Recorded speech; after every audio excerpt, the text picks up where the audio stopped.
At last year's Global Forum, amid the pain of October 7th, surging anti-Semitism, and relentless attacks on Israel by Iran and its terror proxies, AJC CEO Ted Deutsch made a bold announcement launching the AJC Center for a New Middle East.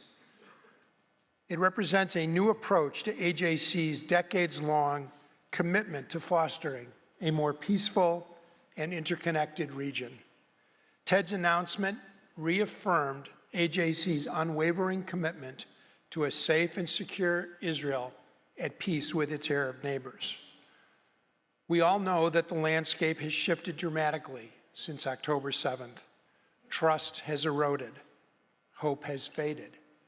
Countless lives have been lost. But amid this devastation, AJC is determined not to lose sight of a vision for a different future. We know the Middle East is changing. From resilient Israel's convincing demonstration of strategic prowess, the urgent need for a long-term solution in Gaza, shifting power dynamics in Lebanon and Syria, to the weakening of the Iranian regime and its proxies, and the enduring but sometime ephemeral possibility of Israel-Saudi normalization. Amidst these uncertain times, AJC believes that there is an opening, that this is a moment in time. It is a chance to shape the future through deeper Arab-Israeli interdependence. The Center for the New Middle East is built to seize this moment. To do this, the Center is focusing on three key areas of engagement. First, diplomacy and politics. Second, business and innovation. And third, civil society, religion, and education.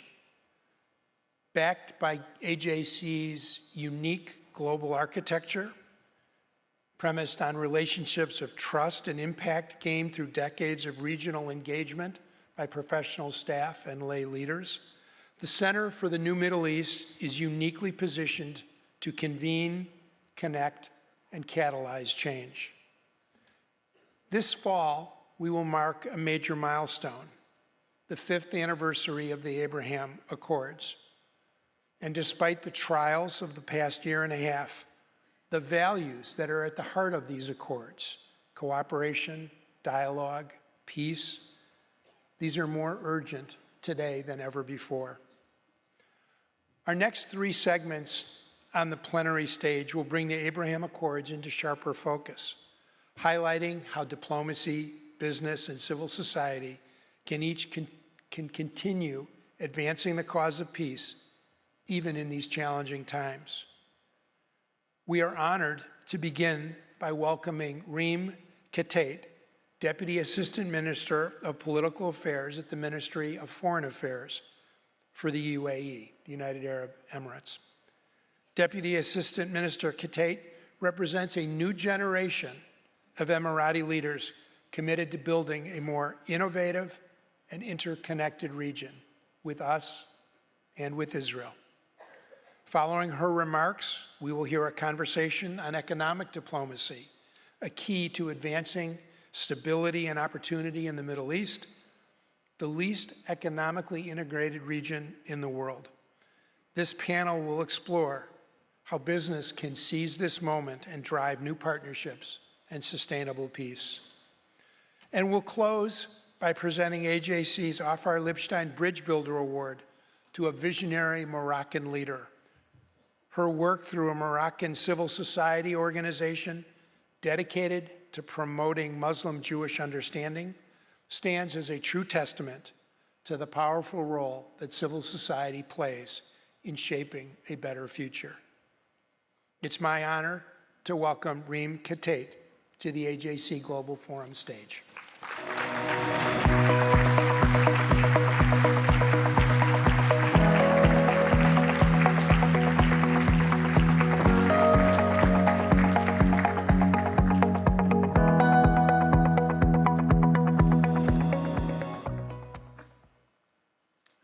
Thank you for the kind introduction, Jeff. Good morning.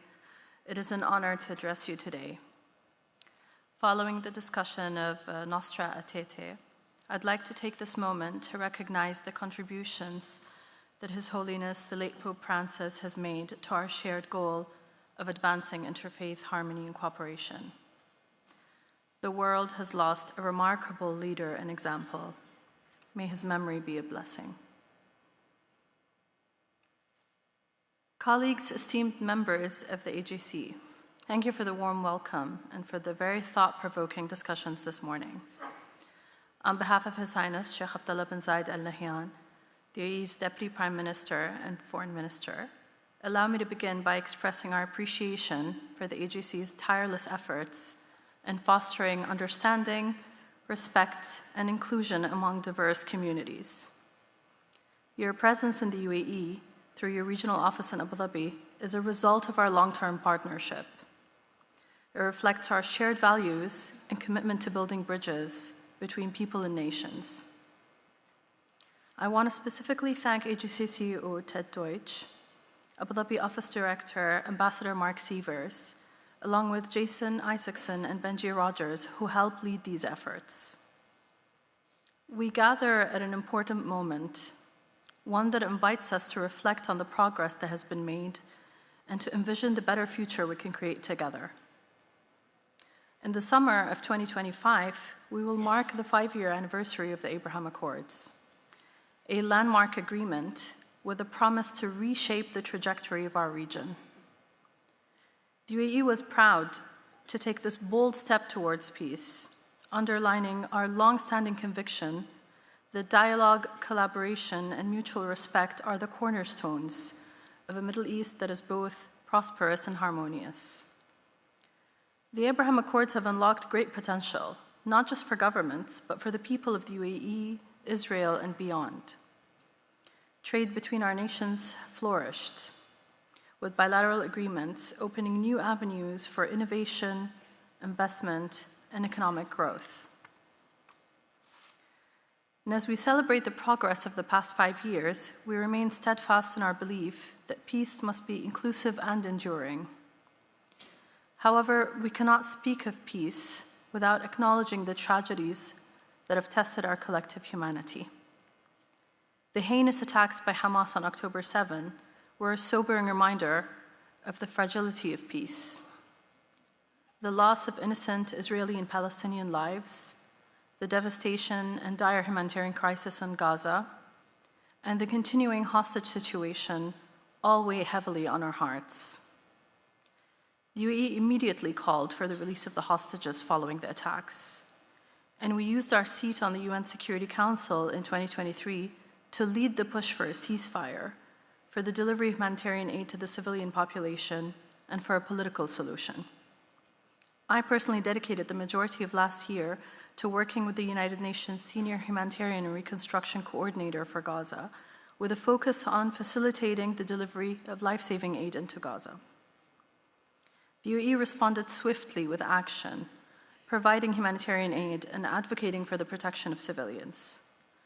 Our bilateral relationship with Israel enabled us to become the largest provider of humanitarian assistance, accounting to more than 40% of aid destined to the people of Gaza.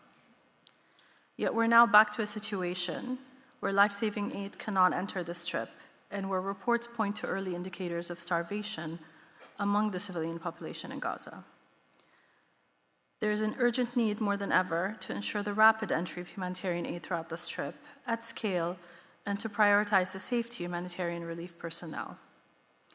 We urge all parties to prioritize dialogue and work towards a future where such tragedies are no longer possible. In that regard, the UAE continues to advocate for the two-state solution to the Israeli-Palestinian conflict to ensure security and dignity for both Israelis and Palestinians. We believe this vision is not only morally imperative, but also essential for the stability and prosperity of the entire region. This gets to the heart of the UAE's vision and values, and our belief in the power of tolerance and coexistence. These values are deeply ingrained in our society and are exemplified by the Abrahamic family house in Abu Dhabi. I know many of you in the audience have been to Abu Dhabi, and I would encourage everyone to make that journey to find inspiration for what a more peaceful future can look like. These values are ones that we've sought to promote more broadly.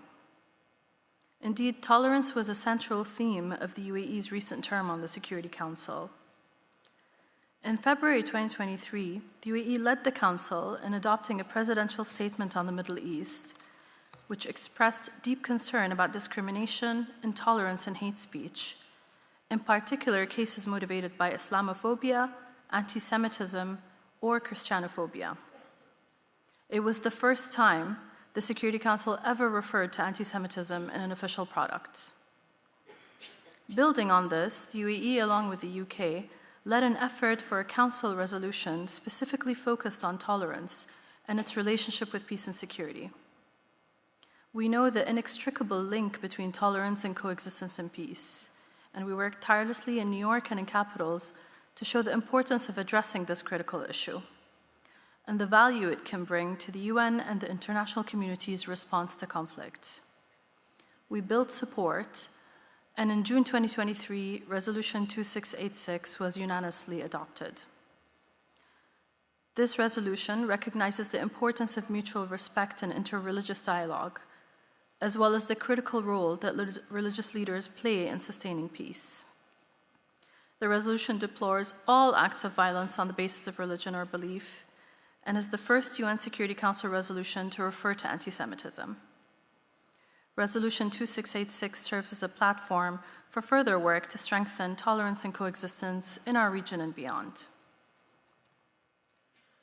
Colleagues, we're cognizant of the challenges in the region right now. But it is because of these challenges that we're committed more than ever, in word and deed, to a Middle East that is peaceful and prosperous for all its peoples, and where its extraordinary potential and human ingenuity can thrive. It is precisely against this backdrop that we look forward to welcoming President Trump's visit to the UAE next month, an important visit that will reinforce the strength of the UAE-US partnership in areas of investment, technology, security, stability, AI, and beyond. This comes after the historic visit of His Highness Sheikh Mohammed bin Zayed Al Nahyan to the US last fall, the first by UAE president to the US. The UAE remains dedicated to working with US partners like the AJC to promote dialogue, deepen relationships, and create opportunities for all. We can overcome today's challenges and build a future that reflects the best of our shared values. In closing, I want to commend the American Jewish Committee for its unwavering commitment to promoting understanding and inclusion.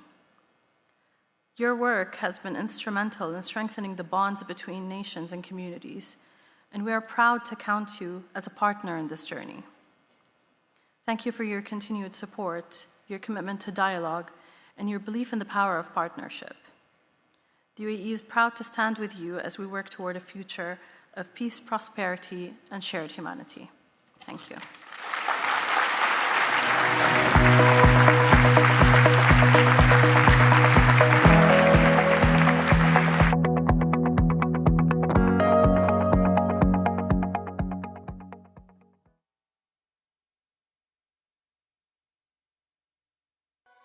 In 2020, a once distant dream became reality. The historic Abraham Accords normalized relations between Israel and the United Arab Emirates, the Kingdom of Bahrain, and the Kingdom of Morocco. The world was surprised by this achievement. But American Jewish Committee was not. AJC was part of this story from the very beginning. More than 70 years ago, AJC envisioned a new and more peaceful chapter for Israel and the Middle East. AJC was first to see the importance of building ties in the region, step by step. And in the 1950s, began bringing high-level delegations to the Arab world. Seizing opportunities created by the Madrid Peace Conference of 1991, AJC intensified its outreach across the Middle East and North Africa, facilitating countless delegations to Arab capitals and building relationships of trust between Jews and Israelis, with Arab officials and civil society partners. AJC was the first Jewish organization to bring Arab leaders to experience Israel firsthand through AJC Project Interchange. AJC was the first Jewish organization to open an office in an Arab country. AJC was the first Jewish organization to partner with the Saudi Arabia-based Muslim World League. And AJC is the leading Jewish organization partnering with emerging Arab and Israeli leaders to strengthen the Abraham Accords. However, everything changed following the horrors of October 7th.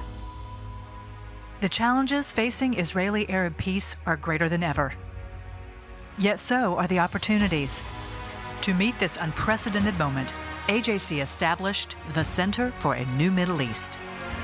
Let us work together as AJC helps to build a new Middle East. This strategic initiative builds on decades of trust. It brings with it AJC's international footprint spanning the globe, with 15 offices on 5 continents, including Jerusalem and Abu Dhabi, and 25 offices across the United States. And through a unique, holistic approach of engaging leaders, AJC's Center for a New Middle East will advocate to enhance relations between Israel and its Arab neighbors and other Muslim-majority states. The center will have the power to convene the best and brightest from across the globe to build bridges, shape policies, and instill hope needed to create a new Middle East. Together, we can showcase what is possible when Jews and Muslims, Israelis and Arabs forge a new path forward, seize the moment, and shape a new future.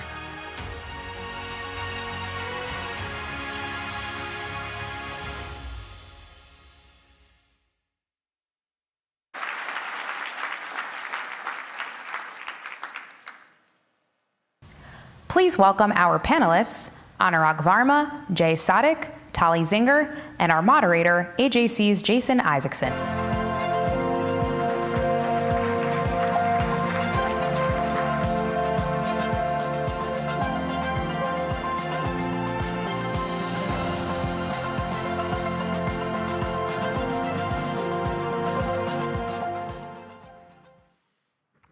Good morning.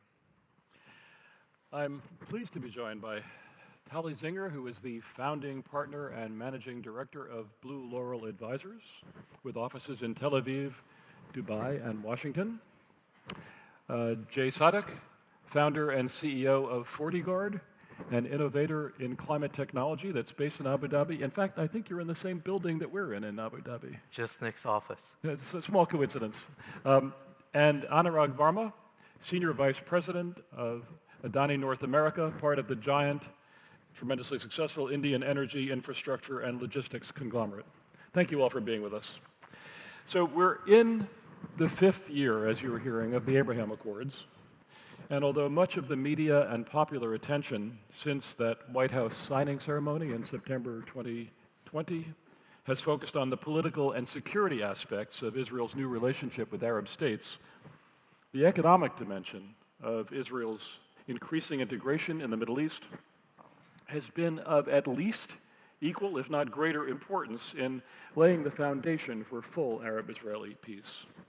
So let's talk about that economic dimension, how far it's gone, what challenges remain, and who are the main players. And I'm going to begin with asking both Tali and Jay to offer some comments on this. So first, to paint the full picture, let's recognize that business between Israel and Arab states that didn't have diplomatic relations with Israel was a fact of life, an unacknowledged and usually well-hidden fact of life for years before the Abraham Accords. And I know from my own experience of traveling to the region with many people in this audience what kind of business deals were taking place 20 years ago, 15 years ago, well before the Abraham Accords. So there's a history here that is beyond just the last 4.5 years. What are the areas in Israel, the business sectors, that are of greatest interest to Israel's Arab neighbors, and what products or services in Arab states generate interest in Israel? Tali, I'll begin with you. Thank you. Thank you, Jason. I'm really happy to be here. And let me also first say, we've been wowed by all the Center for the Middle East has been able to do and put forth in the very short time that it's been incubated. And at Blue Laurel Advisors, we're really delighted to be a part of this project and really are aligned with the mission and the vision. And I think that in looking at the photo montage that just went on, you all have been in almost every single one of those photos. And I think we first met in Dubai more than 10 years ago. Yes. And it was around the time that you, way ahead of the curve, had an article published in the National. And so that was unheard of, the fact that someone from the AJC would be publishing in the UAE national paper in 2010, 2011. So thank you for your leadership. Thank you. We're really excited. Thank you. So things have been going on.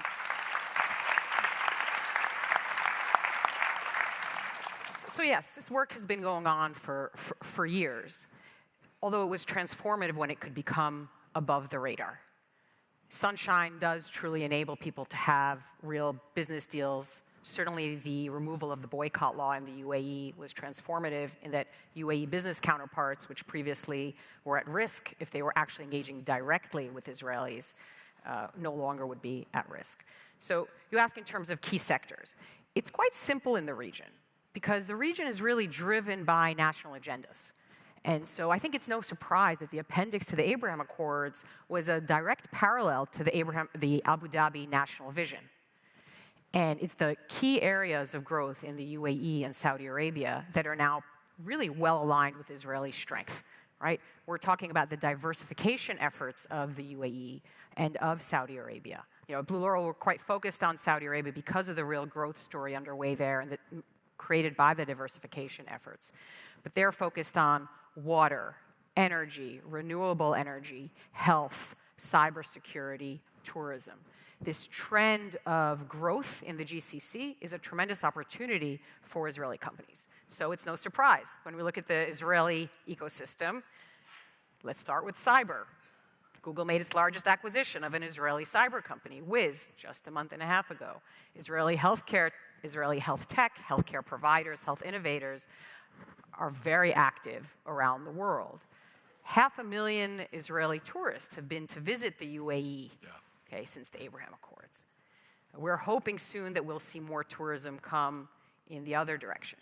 Trade in 2024, they just recently released the numbers, between the UAE and Israel was more than $3 billion. Wow.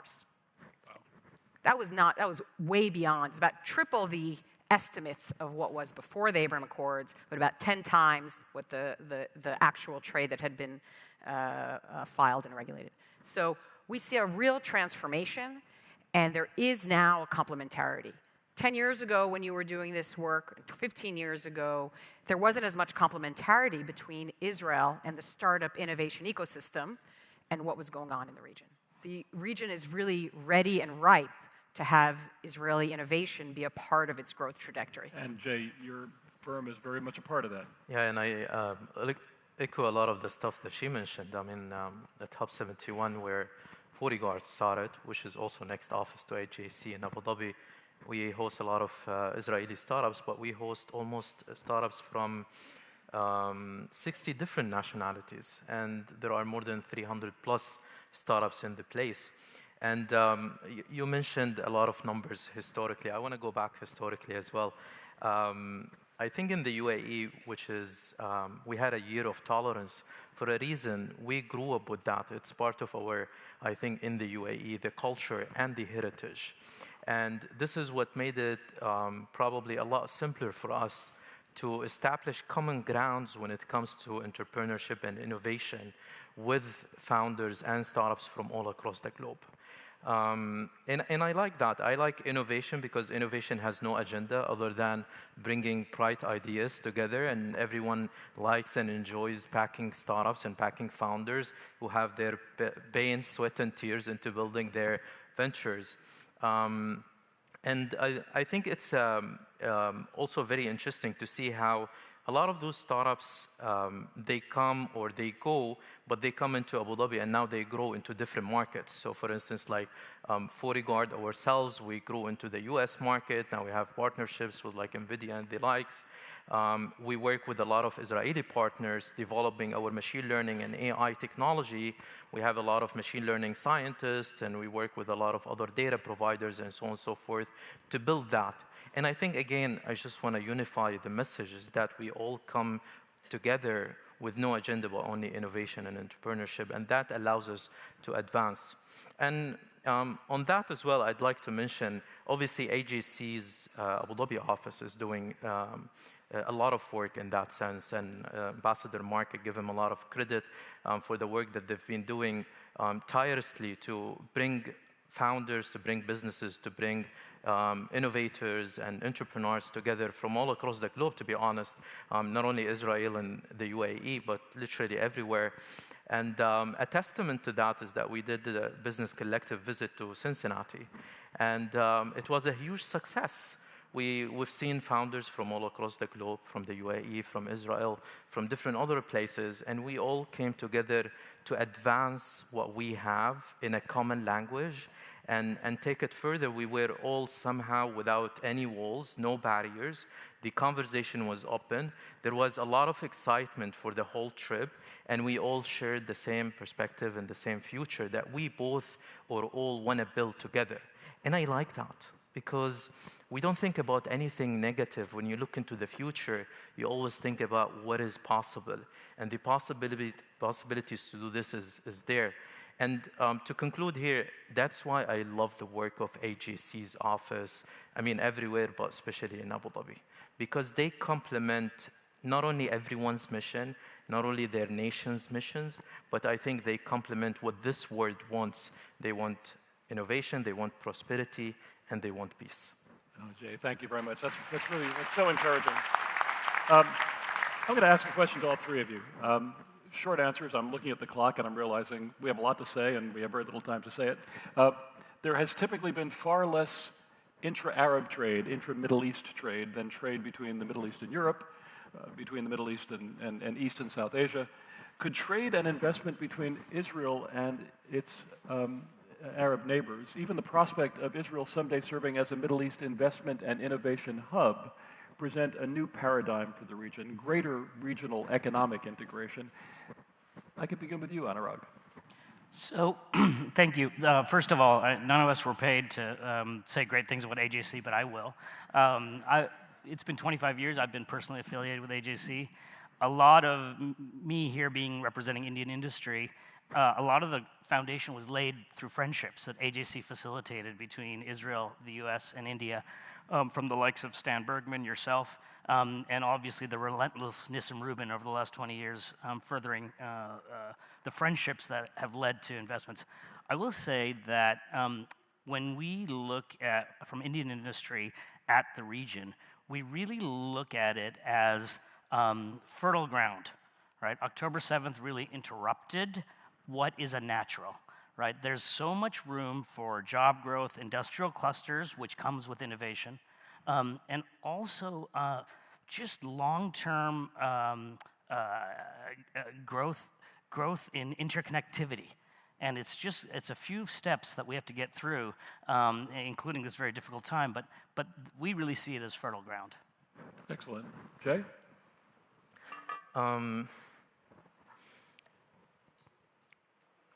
There is a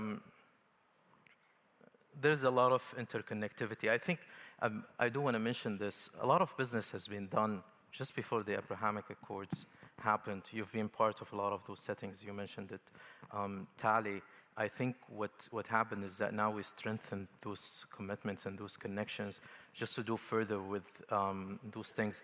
You mentioned building bridges and the story that before going on stage, we've been building bridges for a very long time, and I think what we're going to do now is just not only build bridges, but build highways and build more infrastructure into taking what we have all together further. But what Jeff Stone was saying before in the introduction of this whole program was that it was the least regionally interconnected an economic basis. And Tali, you've been fighting this lack of integration across the region your whole professional career. Where is this? Do you see a change in this dynamic? You're absolutely right, regardless of Israel, right? Israel, regional, inter-regional trade is about 11-12%. It's nothing compared to the EU, which is at 40-50%. So we got to scratch our heads and say, the region is not trading with itself. What does it mean to even be more open? But we have to look at some of the reasons for that lack of interregional trade, which has to do with regulatory incompatibility and lack of synchronization.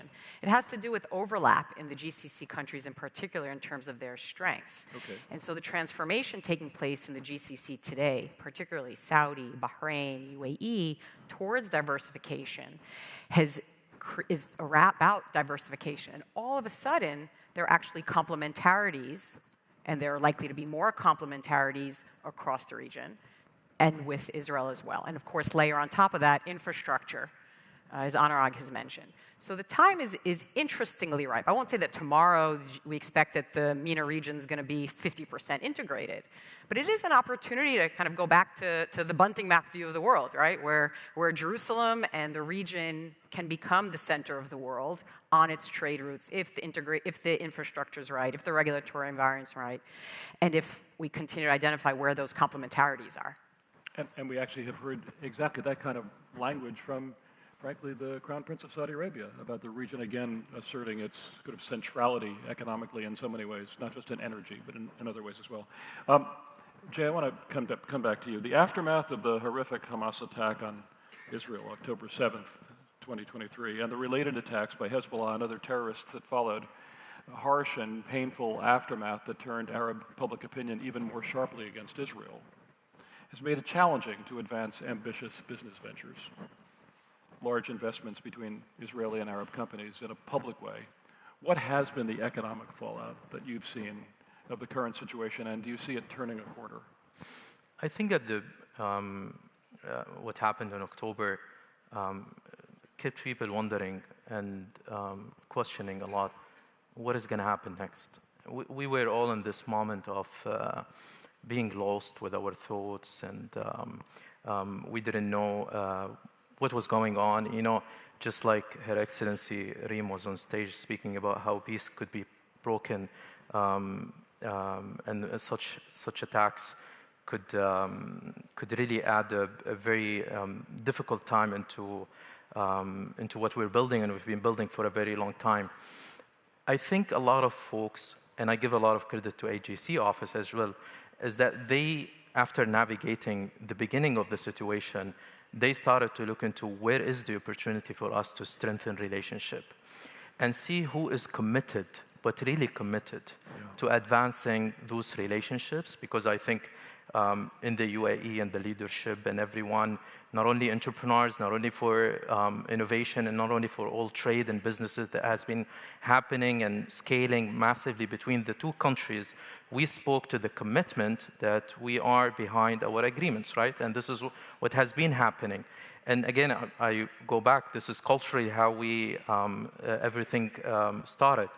But I think now it's advancing and accelerating a lot further, because although there was a gap, we're using it as a momentum just to pick up on what happened, strengthen the relationship that we have between one another, and build a lot more bridges in the sense of how can we use the same example, which is a great one, and we had a discussion before this of how can we take this to Morocco, how can we take this to Bahrain and other places, and what I'm thinking is how can we take this to the world, right? Not only the Middle East, I think there are a lot of opportunities that we could learn from what happened after October 7 and what can be done into the future, because the future is really massive. Historically, we can go back as much as we want. I know we can connect the dots, but what's really beautiful is how can we see the future, and I think it's really And also, it must be said that we owe a great debt of gratitude to the wisdom and the vision of His Highness Sheikh Mohammed bin Zayed of the UAE, King Hamad of Bahrain, to King Mohammed of Morocco.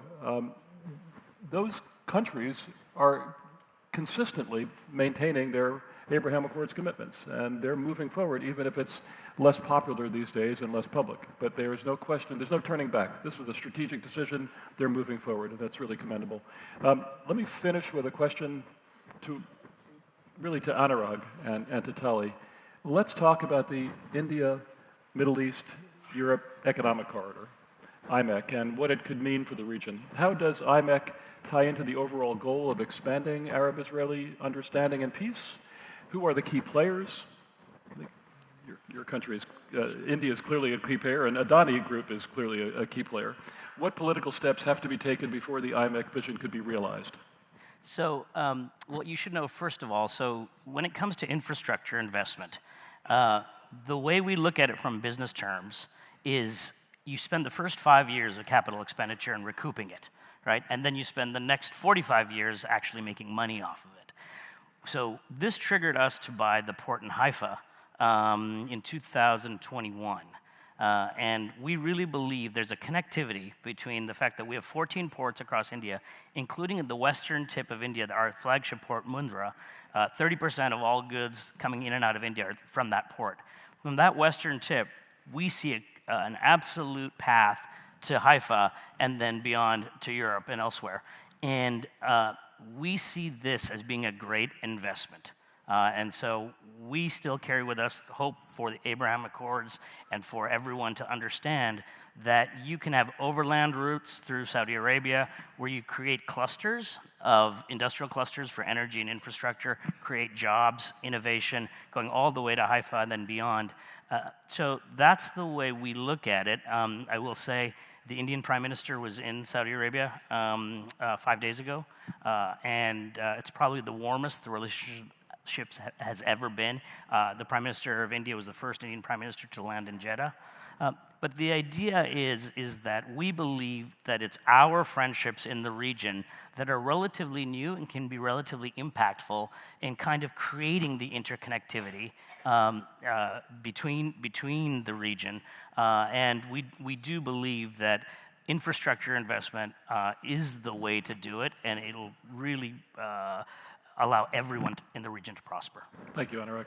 Tali? You know, a corridor like IMEC can give access to more than 2.5 billion people for traders in the region. So that's opening up the aperture, certainly for Israeli exporters, but across the board. I was a part of a research project a couple of years ago looking at the regional impact of economic integration. We saw that you could add $1 trillion to the regional MENA GCC GDP if we were to be more thoroughly integrated, and that affects the cost of living in each of these countries, especially Israel with a high cost of living, adding an estimated 2% per year of GDP growth to Israel. That was the estimate at the time.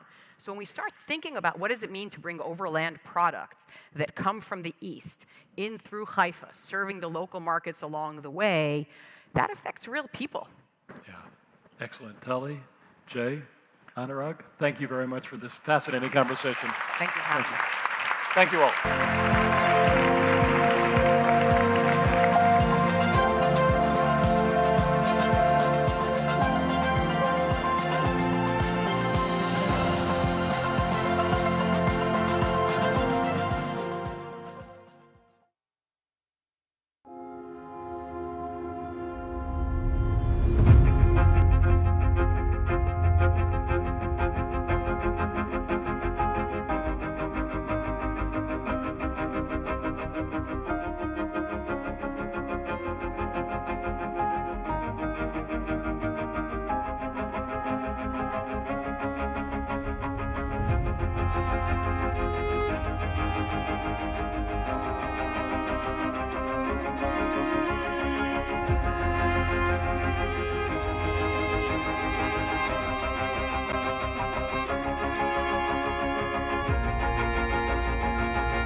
Please welcome Lisa Lebovitz-Schnabelt and Laura Epstein.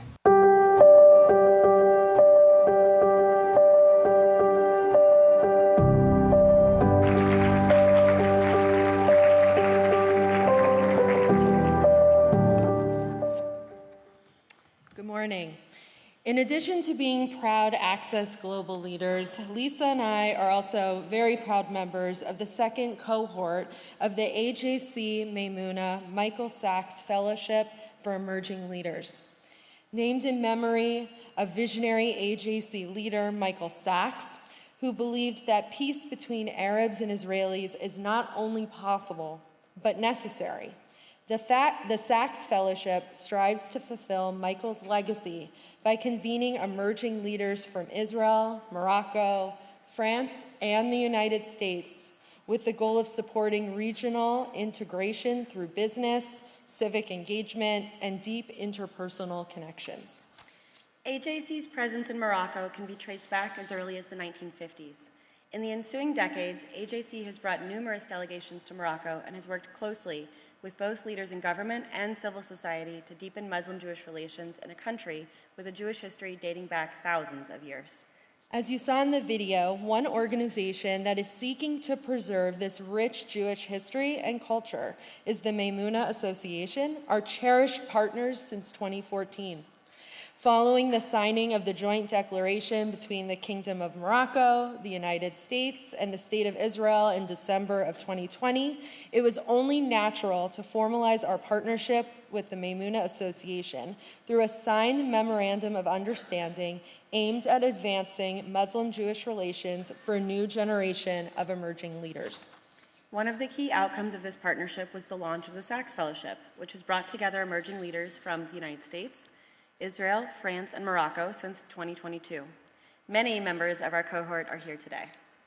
Representing the fields of agriculture, tourism, and civil society, the fellows, including Laura and I, have engaged in both virtual programming and in-person delegations to Israel and Morocco. The Sachs Fellows have navigated the region's complexity with dialogue and compassion. Amidst one of the most challenging periods in recent memory for Muslim-Jewish relations, our Sachs Fellows have reaffirmed their commitment to people-to-people connections, showing up for one another in a moment where it's needed more than ever. In our case, frequently in a group chat. No one knew the power of showing up like our dear friend, Laziza Dalil of blessed memory. Laziza was one of the creators of the Sachs Fellowship and also a fellow herself. Her smile, her energy, and her presence lit up every room she was in. Laziza was the first person I sat next to during our trip to Morocco last September. Many of the participants on our trip were emotional and numb as our program began just hours after 6 hostages' bodies were found in the tunnels of Gaza. Despite having never met Laziza in person before, I found myself opening up to her. With Laziza, there was never a need for surface conversations. She was the ultimate empathizer and active listener. She had this special ability to make everyone feel comfortable, even powerful, being their authentic, vulnerable self. Every member of our cohort has shared similar experiences with Laziza, and we have all been inspired by her unique ability to build bridges with people of all walks of life. Laziza was a shining star. Her charisma and courageous commitment to Muslim-Jewish work touched hundreds, if not thousands, of people in her life. Lisa and I were lucky to be 2 of them. It was this spirit of coexistence that inspired Laziza to move to Paris for university, where she lived in a Jewish neighborhood. After some time, she felt it was time to return home to Morocco, where she met El Moudi Boudra, her fellow co-founder, cherished friend, and president of the Maimuna Association. They bonded over their shared experiences growing up alongside Jewish families and decided to create the Maimuna Association to educate other Moroccan students about Jewish life and heritage. What began on a single campus soon expanded to many and blossomed into a world-renowned NGO. The care and compassion Laziza brought to Maimuna will live on through the remarkable leaders she mentored and the countless relationships she nurtured. As someone whose life was touched by both the Maimuna Association and Laziza, I have no doubt that my friend's compassion, authenticity, and humor have left an indelible mark on Maimuna, its leaders, and its partners. Laziza's ability to make everyone feel connected and comfortable, and her small and simple acts of kindness will inform bridge-building efforts for decades to come. Last year, we lost one of our brightest lights with Laziza's sudden passing. As we grieve, we are also inspired by her legacy, her passion, and her unwavering belief in coexistence. She was a gifted community builder, a brilliant storyteller, and a very loyal friend. We miss her every day and strive to honor her through the bridge building work she valued so deeply. There is no one more deserving of the Ophir Libstein Bridge Builder Award. Ophir was a staunch believer in people-to-people ties and Muslim-Jewish understanding.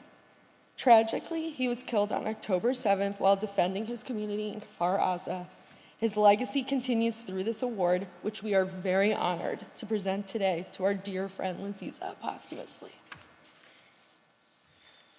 Laziza's legacy continues to inspire us all, and we are reminded of her wise words about the future of Muslim-Jewish relations. I'd like to be hopeful. That thinking is what we build our association on, and we hope for peace. And we know that the best security measure is peace, especially for a country that is surrounded by hostile countries. It's difficult to be in that position. I'm hopeful that the decision makers will come to terms with the fact that peace is highly needed in the region. May Laziza's memory be a blessing and an inspiration to us all. Laziza, we miss you, friend. Here to accept the award on Laziza's behalf is her sister, Sophia. Please join me in welcoming Sophia Dalil to the stage.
Hi everyone. I'm truly honored, grateful and proud to be here among you today to pay tribute to my late sister. First of all, I would like to thank all the members of AJC for this prestigious event. And I would like to thank especially Mr. Isaacson Jason for making this possible.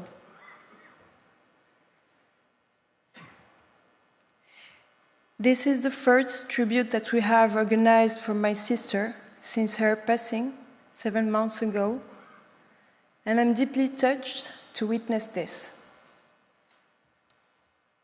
This fact, this observation, which is as a profound life lesson, which is the power of sincere and well-founded action of the deceased. Their legacy is a lighthouse for us, remaining on earth. It's like a manual that leaves us for giving meaning our lives and live them with dignity. It's fascinating. Because, in the end, everything fades. Money, house, car, health, and even the body, but never actions. So now, if you will allow me, let me share with you a text that I have written about my lovely, lovely sister. Thank you.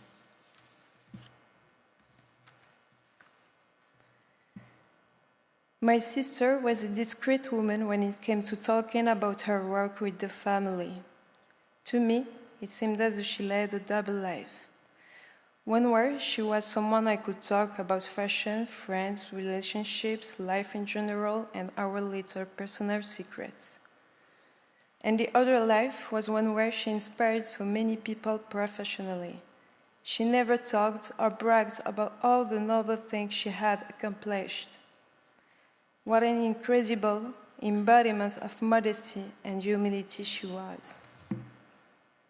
From a young age, always curious, Laziza looked at the world in a mischievous way. She spoke little, listened deeply, and she read a lot. I remember her always holding this famous French comic book, Tom Tom and Nana, in her hands. Her school bag was bigger and heavier than she was. As time passed, she evolved into an intellectual, composed and thoughtful, with an impressive analytical ability. In fact, most of her observations were spot on. She became, for me, a true compass. Whenever I had important decisions to make, it was to her I turned. Laziza had the privilege of growing up in an exceptional environment and attending a prestigious cosmopolitan school, where students from various nationalities, cultures, and beliefs mingled. This environment certainly helped her develop an open mind and a deep respect for diversity. This is the person she became, and the one you all knew. In our family, Laziza had a special place.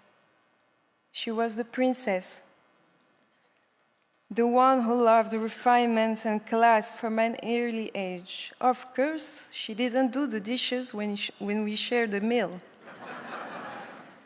But on the other hand, she had a true talent for cooking exquisite dishes worthy of the finest tables and always in generous, sometimes extravagant quantities. Mom and I were often in awe of her attention to detail and elegance, which were evident even in the kitchen. Also, she was a woman who took great care of herself, always perfect, lightly made up, and dressed with taste. Even when spending all the day at home, she embodied natural elegance with a presence that was uniquely hers. This explains the countless presentations she gave with such charisma.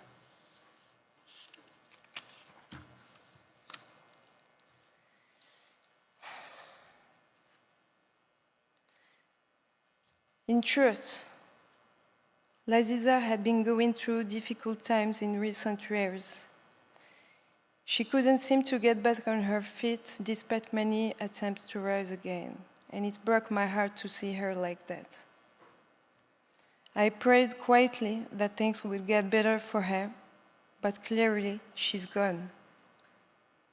Is it a coincidence, or is it a chance? I don't believe so. Yet I deeply know that she didn't take her own life.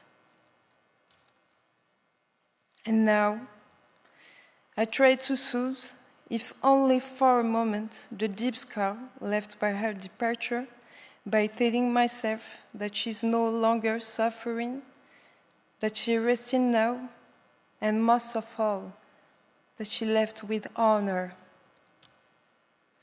Because we will always remember her as someone who brought nobility to everything she did professionally, as someone who never went unnoticed, as someone who captured everyone's attention the moment she entered the room.